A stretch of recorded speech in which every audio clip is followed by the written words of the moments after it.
それらのお金と時間は誰のものでしょうか？皇帝のものは皇帝に、神のものは神に返しなさい。マルコによる福音書12章17節。シャローム、主イエス・キリストの愛する友人たちよ。お金と時間、どちらも同じくらい重要であり、どちらも神のものです。私たち一人一人が死ぬと、誰も1ペニーも保有したり所有したりしなくなります。それどころか、神は決してお金や時間に煩わされることはありません。天皇に税金を納めることは合法かと聞かれたら？イエスはこう答えました。それゆえ、皇帝のものは皇帝に、神のものは神に返しなさい。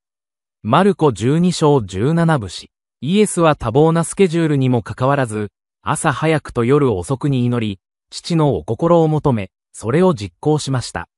私は、バハテラ・ラジャワリヌサンタラ、バラヌスのクリスチャンス・ハルト氏を招待し、バハテラ歌詞の時代、ケシアに対する美しい家族の賛美に同行して、次の賛美を唱えていただきます。神の愛を思い返すとき、誰が私を救ってくれたのか、十字架は彼にとって重いものでしたが、神に対する私の応答は何か、キリストが私を愛したように、私はいつも神を愛したい。救いの福音を携えて、主が再び来られるまで、死の代償ではなく、喜びは、しかし、それは決して無駄ではない。主に仕えるとき、善良な人々の手にかかれば、お金も時間も良いものとなる。邪悪な人々の手に渡れば、お金や時間も邪悪なものになり得ます。なぜなら、お金と時間はどちらも中立だからです。ある意味、人類の記憶が許す限り、お金と時間は非常に重要な商品であったことに私は驚きました。しかし、どちらも人生において大きなジレンマをもたらします。私たちは貴重な時間を使って働き、お金を稼ぎ、そのお金を使って休暇や趣味などを楽しんでいます。両方のバランスが取れていることは滅多にありません。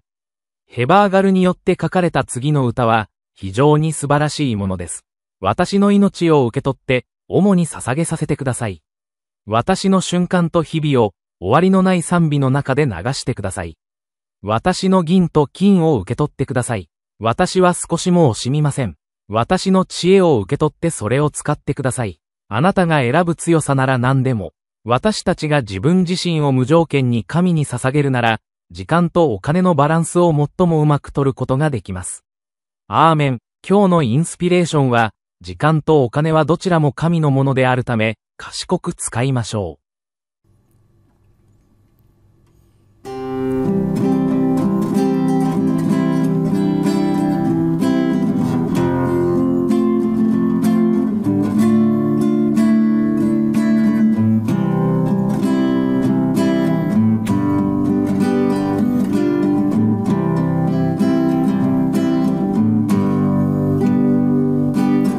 Kasih dari surga memenuhi tempat ini.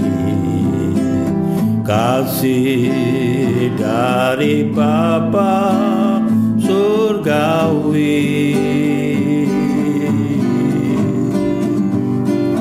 Kasih dari Yesus mengalir di hatiku, membuat damai di